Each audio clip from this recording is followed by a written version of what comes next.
Merci à tous d'être venus ici pour nous écouter. J'espère que vous passez un bon congrès. En tout cas, il y a plein de choses à voir. Nous allons vous présenter un sujet d'actualité, donc éolien et avifaune, partager le ciel. On va vous présenter notre quotidien professionnel au cœur de cette transition énergétique et écologique. Alors, de quoi s'agit-il en particulier ? Alors vraiment, aujourd'hui, nous, on va vous expliquer comment les 7044 éoliennes, c'est très précis comme chiffre, présents actuellement sur le territoire de France métropolitaine et les 578 espèces d'oiseaux qui peuplent notre joli pays, cohabitent et coexistent sur un même territoire et surtout, comment ils se partagent une ressource qui est à la fois naturelle, inépuisable, aussi puissante qu'inspirante, le vent. Alors pour vous l'expliquer, on va vous emmener avec nous et on a choisi de vous faire voyager. Et vous faire voyager comment ? Alors tout d'abord, vous faire voyager dans l'espace, entre le ciel et la terre. Vraiment pour vous faire prendre conscience comment l'avifaune, c'est-à-dire les oiseaux, je pense que si vous êtes ici, vous devez connaître les termes un petit peu techniques, comment l'avifaune et les éoliennes, qui sont vraiment des machines qui permettent de transformer l'énergie du vent en énergie électrique décarbonée, et bien tout simplement comment les éoliennes et ces oiseaux se partagent un même territoire. Puis on va également vous faire voyager dans une autre dimension, vous faire voyager dans le temps, entre le passé et le futur, pour vous montrer comment cette cohabitation, cette coexistence s'est installée, est devenue une réussite, et comment nous, dans notre quotidien, on fait en sorte de pérenniser cette coexistence durable. Et tout simplement, si nous pouvons affirmer aujourd'hui, et si nous sommes devant vous aujourd'hui, pour vous dire que cette coexistence, elle est possible, mais surtout elle est durable, c'est parce que c'est notre métier, à nous, au quotidien, d'agir en faveur de la biodiversité et en faveur de la conciliation du développement éolien et de la protection de la biodiversité. On va peut-être se présenter avant de continuer. Alors moi, je m'appelle Pauline, j'ai 27 ans et en tant que jeune active, j'ai toujours construit mon parcours universitaire et ma jeune carrière professionnelle dans le seul et unique but de préserver la biodiversité. Et pour ça, je me suis intéressée aux interactions qu'il existe entre notre société anthropique et le monde sauvage, justement pour pouvoir les concilier.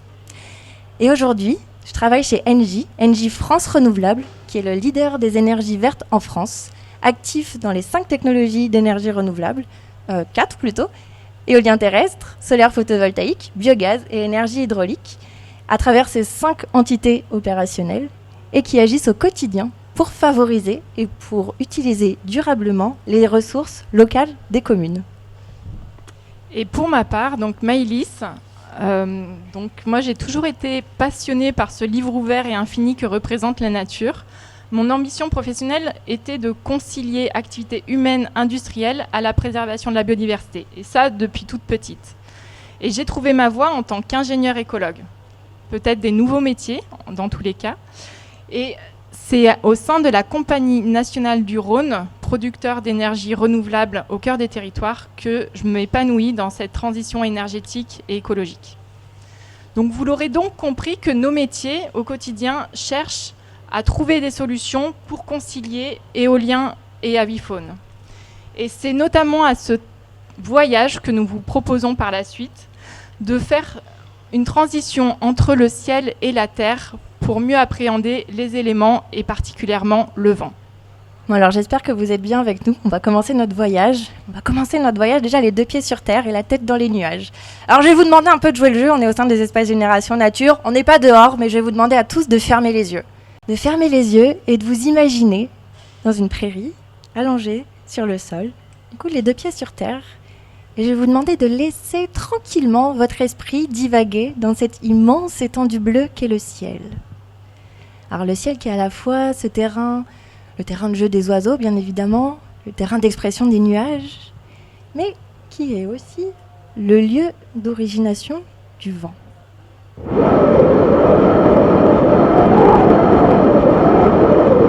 Le vent qui vient doucement caresser votre visage, qui vous met un tout petit peu plus encore dans l'ambiance. Vous êtes toujours les 2 pieds sur terre et la tête dans le ciel.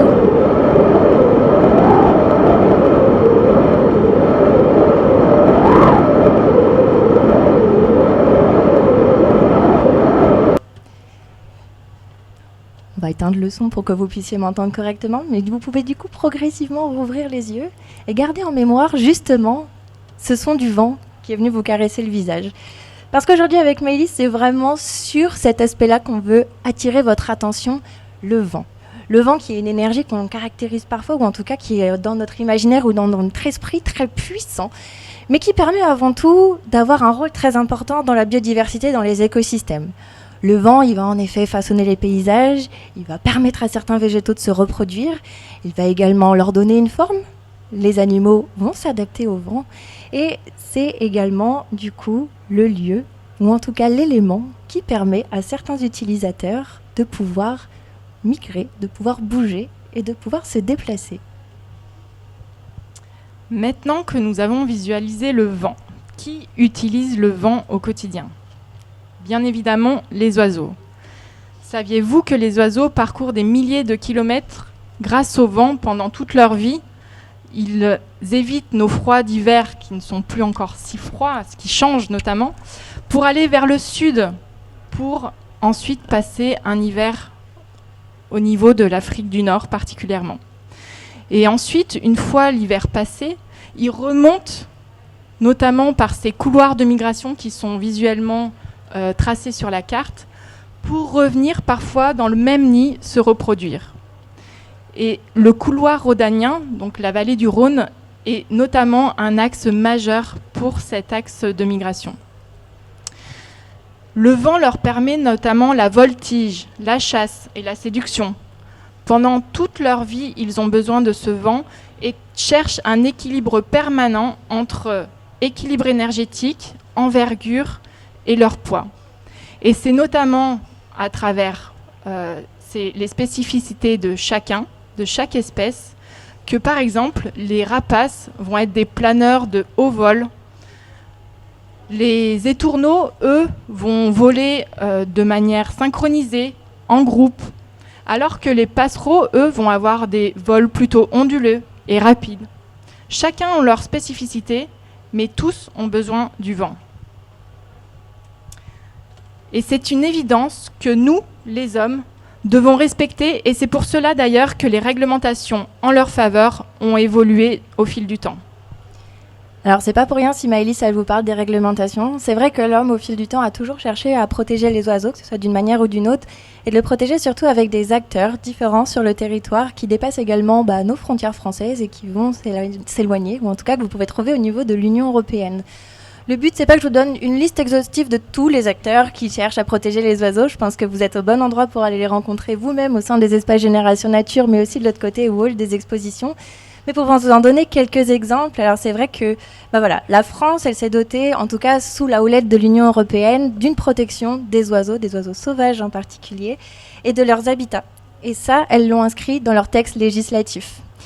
Puis bon, ici, on est quand même au Congrès mondial de la nature, piloté par l'Union internationale de la conservation de la nature, qui est comme un acteur très, très présent et qui protège, ou en tout cas qui observe les oiseaux depuis plus d'une 50aine d'années, grâce au travail de plus de 9000 scientifiques.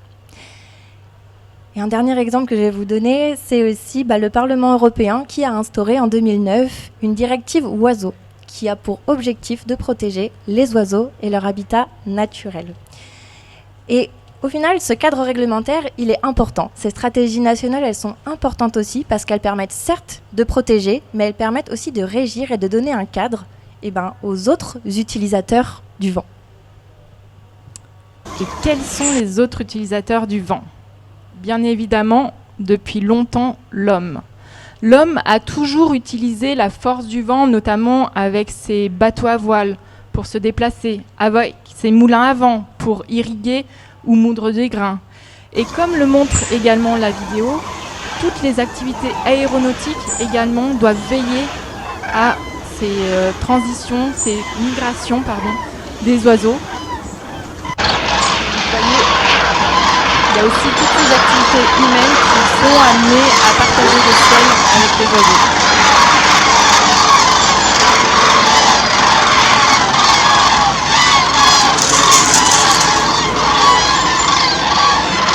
L'homme utilise aussi le vent pour produire de l'électricité, et c'est ce qui nous intéresse aujourd'hui. C'est à la fin du 19e siècle que les premières éoliennes sont développées au Danemark et aux États-Unis. Bien évidemment, ces premières éoliennes n'ont rien à voir avec les éoliennes d'aujourd'hui. Elles ont beaucoup évolué techniquement et en termes de production également. À l'époque, on pouvait parler d'une éolienne qui faisait à peu près 18 mètres de haut, qui produisait l'équivalent de 12 kW, donc bien loin de la consommation d'un foyer, à une éolienne aujourd'hui qui mesure 150 à 200 mètres de haut, pouvant produire jusqu'à 2 à 3 MW, l'équivalent d'à peu près 3000 foyers. Au-delà des évolutions technologiques, c'est l'importance de l'évolution de cette filière en termes de réglementation. Pour tendre plus de protection de la biodiversité et plus particulièrement des oiseaux. Cela a commencé dans les années 2009-2010, notamment avec les lois Grenelle, qui avaient pour objectif de structurer la filière de l'éolien et notamment ont rendu obligatoire les études d'impact. Alors je ne sais pas si ça vous parle, les études d'impact, mais c'est aussi notre quotidien. Une étude d'impact, ça consiste à identifier les espèces présentes sur un site, à en hiérarchiser les enjeux, analyser les impacts et en proposer des mesures d'évitement, de réduction et voire de compensation. Alors, éviter un impact. Comment on procède pour éviter un impact quand on veut développer un parc éolien? Bien évidemment, il y a le choix du site. Donc, avec tout un zonage cartographique, on va éliminer les zones réglementaires, rédhibitoires pour un projet éolien. Puis ensuite, c'est dans la conception même du projet pour éviter certains enjeux qui ont été identifiés sur le site. Ensuite, on va rechercher à réduire ces impacts. Par exemple, à adapter le calendrier de chantier pour faire les travaux impactants en dehors des périodes de sensibilité des oiseaux, qui sont représentés particulièrement par cette période de reproduction. Et si on n'a pas réussi à éviter ou à réduire suffisamment l'impact, nous allons rechercher à le compenser, c'est-à-dire en créant de nouveaux habitats pour vis-à-vis des espèces cibles. Donc ça peut être en posant des nichoirs ou en plantant de la haie ou des arbres qui sont bénéfiques aux oiseaux ciblés, mais aussi en général à la biodiversité. Et c'est pour cela, et depuis cette époque, que de nouveaux métiers comme le nôtre sont apparus chez Engie et CNR. Et également dans bien d'autres entreprises, il y a des ingénieurs environnement qui sont là à chaque étape des projets pour s'assurer de la bonne application de ces mesures environnementales. En vrai, je ne sais pas si vous connaissez d'autres filières industrielles qui sont aussi présentes que nous dans la protection de la biodiversité. Mais en tout cas, nous, dans l'éolien, pour vous donner quelques chiffres, pour vous montrer en fait comme notre investissement et vraiment notre présence, pour vous donner une idée, les études de biodiversité et ce que l'on fait aussi en faveur de mesures de protection, ça nous prend à peu près 25% du temps de développement d'un projet. 15% à 20% du budget de développement d'un parc éolien est consacré uniquement à la biodiversité. Et en termes d'experts, puisque oui, c'est vrai qu'on parle d'experts biodiversité, les ingénieurs écologues comme nous sommes présents dans les entreprises justement pour avoir ce regard. Honnêtement, chez nous, il y en a 15 experts qui sont à temps plein embauchés justement pour veiller à la conciliation du développement éolien et à la protection de la biodiversité. Quand je dis chez nous, c'est entre CNR et Engie, France Renouvelable. Et c'est important en tout cas d'avoir autant de personnes et avoir des moyens aussi qui sont présentes pour pouvoir favoriser la biodiversité, puisque la France et à travers de l'Union européenne aussi, c'est en tout cas engagé dans des objectifs qu'on appelle des objectifs qui sont dictés par la programmation pluriannuelle de l'énergie et qui donnent des objectifs ambitieux en termes de développement d'énergie éolienne. Alors pareil, pour vous donner une petite idée, en 2021, il y avait 17,6 gigawatts éoliens qui étaient implantés en France métropolitaine. Pour les années à venir, les objectifs, en tout cas alloués à l'éolien, sont grandissants puisqu'on espère et on souhaite atteindre 24,1 gigawatts d'ici 2023 et entre 32 et 34,7 gigawatts d'ici à 2028. Et alors pourquoi aussi l'éolien il a une place aussi importante? C'est pour avoir un mix qui soit toujours, un mix énergétique bien sûr, qui soit toujours plus décarboné et on tourne le dos une bonne fois pour toutes aux énergies fossiles. Pour éviter de tout casser. Mais alors, développer éolien et biodiversité, il faut bien concilier les besoins de tous. Et bien que les réglementations qui soient relatives à la protection de la biodiversité soient présentes, nous, notre métier au quotidien, c'est vraiment d'agir, et plus concrètement, sur le terrain et avec nos parties prenantes. Et c'est là que nous arrivons au cœur de notre histoire. En effet, au quotidien, nous sommes là pour concilier développement industriel que représente un parc éolien et préservation de la biodiversité. Il faut savoir qu'un développement de parc éolien, c'est à peu près 7 à 9 ans. Donc, à travers ce développement, l'une des pièces maîtresses est l'étude d'impact, comme je vous l'ai dit tout à l'heure. Donc, ce sont vraiment des naturalistes qui arpentent la zone d'étude pendant minimum 1 an. Ils sont là à identifier chacune des espèces et ensuite en analyser les impacts et en proposer des mesures d'évitement, de réduction et de compensation. Alors, au quotidien, c'est vrai que nous, on interagit avec nos collègues au sein de notre entreprise, mais on interagit beaucoup avec nos parties prenantes qui vont observer la biodiversité sur le terrain et qui vont nous faire des remontées très régulières de l'état de santé ou en tout cas de l'état des lieux de la biodiversité. Et quand Maëlys vous parlait justement d'évitement, en fait, c'est pas rare du tout que nous, on soit amenés à arrêter des projets très tôt au début du développement, justement parce qu'on s'est rendu compte qu'il y avait des oiseaux qui étaient présents, des oiseaux qui avaient besoin d'être protégés. Et donc du coup, c'est pour vous montrer, en tout cas pour vous sensibiliser au fait que c'est pas parce que oui, il y a une zone sur laquelle il y a beaucoup de vent, sur une zone où on pourrait produire énormément d'énergie qu'on va forcément s'implanter là. Non, la biodiversité passe avant tout et en tout cas passe dans nos priorités. Et c'est le cas notamment lorsqu'on est en présence de nicheurs comme le Milan Royal, la cigogne noire. Et c'est vraiment des choses qui sont ancrées, c'est pas des exemples anodins, c'est pas non plus des choses qui arrivent de manière ponctuelle, c'est vraiment notre quotidien. Nous rencontrons aussi très régulièrement les services de l'État dans le cadre de réunions de cadrage pour co-construire les projets. Il y a un fait marquant que l'Adréal Auvergne-Rhône-Alpes nous avait partagé, c'est qu'en 1 an, en région Auvergne-Rhône-Alpes, il y a eu entre 60 et 70 dossiers de demande pour un potentiel projet éolien. Et finalement, il y en a 1 à 2 qui sont mis en service. Qu'est-ce que cela illustre ? Cela illustre que l'ensemble des acteurs ont une exigence pour sortir et retenir le meilleur projet qui soit de moindre impact sur l'environnement, qui soit ancré localement et qui soit valable techniquement. En phase de construction, en tant qu'ingénieur écologue, nous garantissons aussi la bonne application des mesures environnementales sur le terrain. Nous sensibilisons les équipes de chantier aux enjeux du site. Et nous suivons de près la construction et parfois avec une casquette de surveillance vis-à-vis des entreprises, bien évidemment en appui des bureaux d'études. Une fois le parc éolien construit pour environ 25 ans, nous coordonnons également les suivis écologiques pour analyser les réels impacts sur la faune volante. Et nous sommes force de proposition pour proposer des mesures de correction et en tout cas toujours avoir un projet de moindre impact sur l'environnement. Et en phase de démantèlement, nous serons toujours là pour remettre en état le site des mesures qui ont été anticipées dès la phase de développement. Cependant, dans ce contexte, avec le monde en mouvance et face aux pressions grandissantes sur la biodiversité, il est primordial de cultiver continuellement nos connaissances sur les espèces, de leur spécificité biologique, à leur réponse face au changement climatique et aux activités humaines que nous représentons également.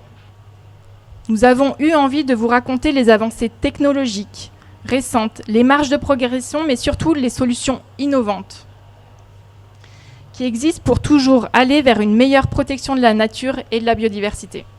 Alors oui, parce que là, il y a bien le cadre réglementaire, ce qu'on fait, mais nous, on va vraiment au-delà, dans produisant, ou en tout cas en mettant en œuvre ce qu'on appelle une démarche volontaire en faveur de la biodiversité, et qui consiste tout simplement, au regard de notre métier, au regard de ce qu'on apprend au quotidien, à développer des projets que la réglementation ne nous impose pas de le faire, mais qu'on fait, parce qu'on a des valeurs aussi, et parce qu'on veut toujours mieux protéger la biodiversité, et avancer, et faire de cette coexistence et de cette transition énergétique, de la faire qu'elle soit toujours plus durable. Et c'est pour ça qu'on s'impose, ou en tout cas on s'inclut, ou on met en œuvre des projets de recherche sous forme de thèses, de partenariats aussi avec des partenaires scientifiques, des suivis environnementaux sur des espèces bien particulières que l'on côtoie au quotidien. Et ça, c'est vraiment une démarche qui s'inscrit dans notre responsabilité sociétale et environnementale.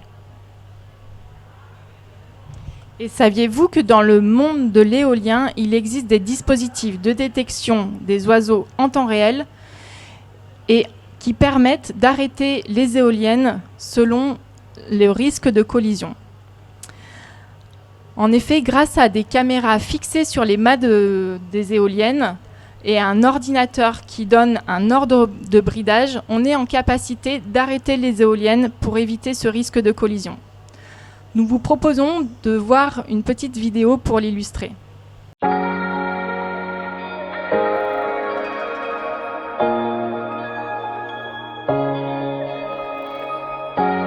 Ici, nous sommes sur le parc éolien de Planaise, dans la commune de Saint-Georges-les-Bains, en vallée du Rhône. C'est un parc emblématique pour la Compagnie nationale du Rhône pour 3 raisons. D'une part, ça a été le dernier parc développé et construit en vallée du Rhône. D'autre part, il a fait l'objet d'une campagne de financement participatif qui a été un grand succès. Et par ailleurs, ça a été le premier parc éolien équipé avec un dispositif de détection et de régulation en faveur des oiseaux.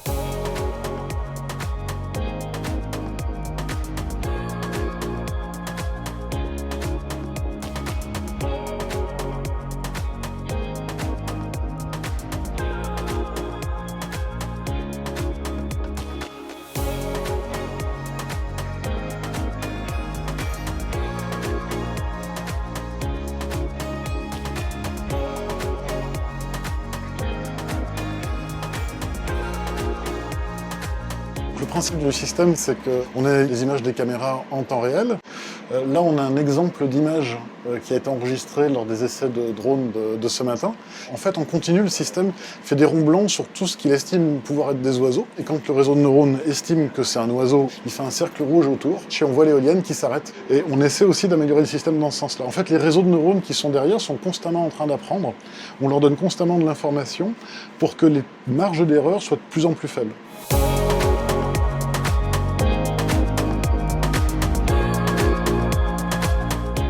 Les caméras nous ont permis aussi d'améliorer les connaissances scientifiques et notamment la détection des oiseaux. On a de l'activité de rapace, notamment pendant les périodes migratoires où on peut avoir une trentaine, une quarantaine de passages d'oiseaux par caméra.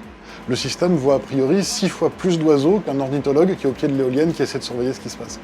Et il s'est avéré aussi que le comportement des oiseaux a évolué. En 2018, lorsque les premières détections ont été recensées, à peu près un tiers des rapaces volaient à hauteur de retors. Aujourd'hui, c'est à peu près 10% des trajectoires de rapaces et grands voiliers recensées au niveau du retors. Ça veut dire que les rapaces et les grands voiliers ont appréhendé ce parc éolien dans leur comportement de transit, de déplacement et de vol.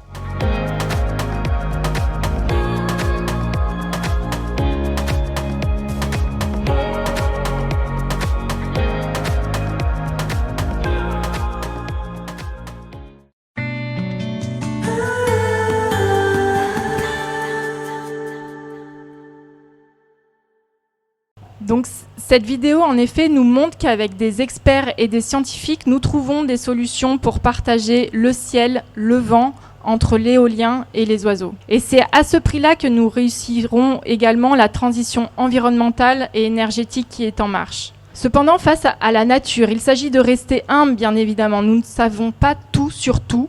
Nous en apprenons également tous les jours.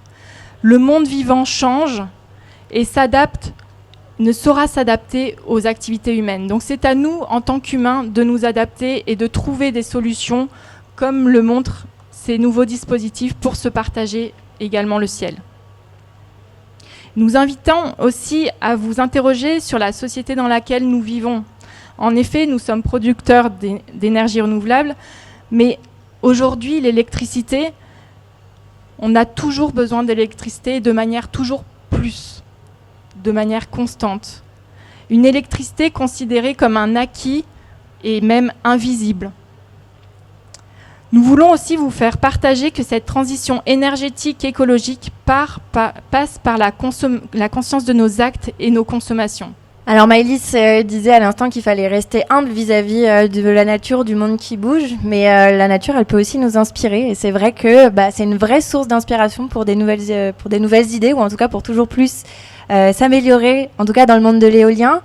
Alors là, c'est un exemple pour vous montrer comment on s'est inspiré de la biodiversité pour pouvoir répondre à un problème qui n'en est plus vraiment un, puisque en fait, vous n'êtes pas sans savoir que l'éolienne, quand elle tourne avec la force du vent, il peut y avoir un petit bruit. Alors, c'est un bruit qui est tout à fait réglementé, c'est-à-dire que les éoliennes n'ont pas le droit de produire plus de 35 décibels. Ça, c'est vraiment la loi qui nous l'impose. Là, je parle à 35 décibels. Concrètement, c'est le bruit d'une conversation à voix normale. Mais pour pouvoir aller au-delà et pouvoir encore plus réduire le bruit des éoliennes et surtout pour pouvoir éviter d'arrêter les machines quand elles font trop de bruit, et avec les turbiniers et avec les équipes d'Engie, on a regardé dans le vivant comment on pouvait s'inspirer pour développer une innovation, et on s'est inspiré plus particulièrement des chouettes. Alors en fait, ce qui produit du bruit sur une éolienne, vous pouvez le voir ici, c'est quand l'air arrive sur le bord d'attaque de la pale et va former des petites turbulences au niveau du bord de fuite. Et c'est ces turbulences-là en fait que vous entendez quand la pale tourne. Et au final, ce qui se passe quand on regarde de plus près les chouettes, parce que les chouettes, il faut savoir que ce sont, vous devez certainement le savoir, des rapaces nocturnes qui, pour chasser, ont besoin d'avoir le vol le plus silencieux possible. Et en fait, vous pouvez voir ici que la chouette, au fil du temps, elle s'est adaptée à son environnement, adaptée à ses proies, en ayant, ou en tout cas en développant des petites plumes en forme de stridulation. Et en fait, ces petites plumes en forme de stridulation, nous, on s'en est inspiré pour pouvoir mettre en place sur les pales des éoliennes, au niveau du bord de fuite, des peignes qu'on appelle des serrations. Et au final, quand le vent arrive sur le bord d'attaque et arrive au niveau des serrations du bord de fuite, le vent est aspiré, bien entendu, mais les turbulences qui sont créées sont beaucoup plus petites. Et donc, du coup, le bruit qui émane du rotor des pales est complètement diminué et atténué. Et voilà, c'est Léonard de Vinci qui disait va regarder dans la nature, c'est là qu'est notre futur. Nous, on l'a compris déjà un petit peu. C'est aussi comme ça qu'on travaille au quotidien.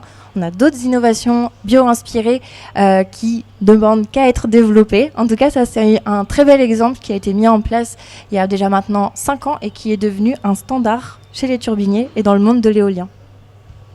Donc le fil conducteur de tout ce qu'on s'est dit, que ce soit Pauline ou moi, c'est vraiment de développer des énergies renouvelables de manière responsable au sein d'Engie et de la Compagnie nationale du Rhône. Nous pouvons dire que lorsque le vent souffle en tant que développeur et exploitant de parcs éoliens, nous utilisons cette force naturelle du vent pour produire de l'électricité pour tous, tout en veillant aux oiseaux qui y vivent. Nous avons à cœur de développer, construire et exploiter des projets en préservant la biodiversité et particulièrement les oiseaux. Nous travaillons au quotidien pour faire de cette transition énergétique et écologique une réussite, et notamment pour nos générations futures. Merci de votre attention. Merci beaucoup.